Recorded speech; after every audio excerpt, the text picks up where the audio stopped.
कभी सोचा है कि कुछ लोग बड़ी बड़ी पार्टियों और भीड़-भाड़ से ज्यादा अकेले रहना क्यों पसंद करते हैं? अक्सर समाज उन्हें अकेला या एंटी सोशल समझ लेता है। पर क्या हो अगर मैं कहूं कि ये असल में गहरी बुद्धिमानी का एक साइन हो सकता है? तो चलिए आज इसी बात की तह तक चलते हैं।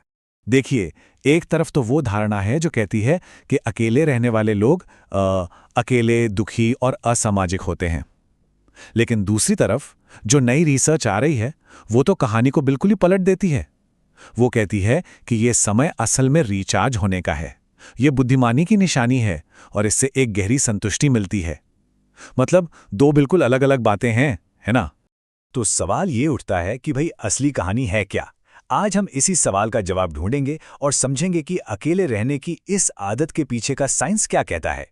तो सबसे पहले चलिए उस आम धारणा को तोड़ते हैं, उस मिथक को तोड़ते हैं जो अकेले रहने वालों के बारे में समाज में फैला हुआ है।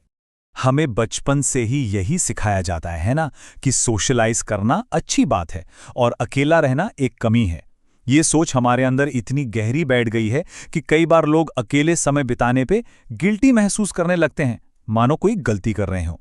लेकिन पता है, अब साइंस इस पुरानी सोच को चैलेंज कर रहा है। चलिए देखते हैं कि सामाजिक जरूरत के पीछे का विज्ञान क्या है और ये इस पूरी कहानी को कैसे बदलता है। रिसर्चर्स ने कॉन्सेप्ट दिया है जिसे वो कहते हैं लो सोशल डिपेंडेंसी, यानी कम सामाजिक निर्भरता। इसे ऐसे समझिए, कुछ लोगों की सोशल बैटरी लोगों के साथ रहने से चार्ज होती है, पर कुछ लोगों की बैटरी अकेले रहने पर चार्ज होती है। इसका मतलब ये बिल्कुल नहीं है कि उन्हें लोगों से मिलना जुलना पसंद नहीं, बस उनकी खुशी या एनर्जी इस पर डिपेंड नहीं करती। तो मतलब मुद्दा ये नहीं है कि ये लोग दूसरों को नापसंद करते हैं या उनसे डरते हैं। नहीं, ये बस दिमाग के काम करने का एक अलग तरीका है। जहां कुछ लोगों का दिमाग सोशल इंटरैक्शन में थ्राइव करता है, वहीं दूसरों को असली सैटिस्फैक्शन एकांत में गहरी सोच से मिलता है। तो आखिर होता क्या है इनके दिमाग में जब ये अकेले होते हैं?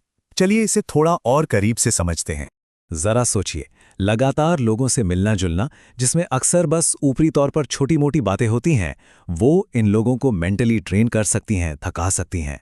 वहीं दूसरी तरफ जब ये अकेले होते हैं तो वो एक डीप थिंकिंग स्टेट में चले जाते हैं, जो उनके लिए किसी बैटरी चार्जर की तरह काम करता है।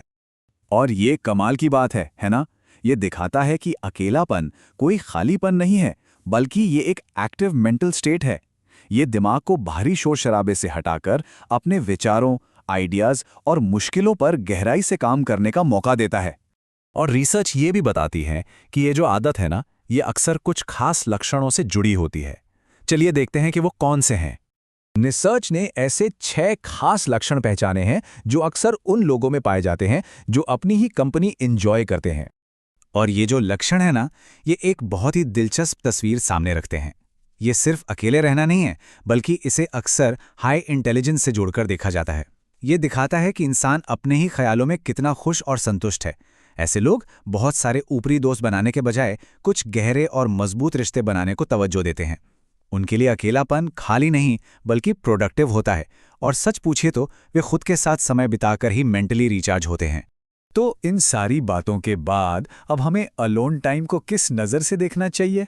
चलिए इसे एक नए फ्रेम में रखकर समझने की कोशिश करते हैं। ये एक लाइन मुझे लगता है पूरी बात का सार है।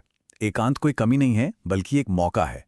ये दिमाग के लिए एक प्लेग्राउंड की तरह है, जहां नए नए आइडियाज जन्म लेते हैं और मुश्किल से मुश्किल समस्याओं के हल निकलते हैं।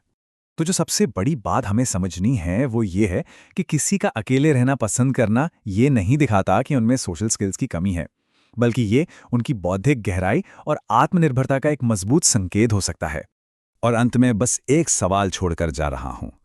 आज की दुनिया में जहां हम लगातार नोटिफिकेशंस, मैसेज और सोशल मीडिया के शोर से घिरे हैं, क्या अपने ख्यालों के साथ अकेले रह पाना ही असली लग्जरी बन गया है?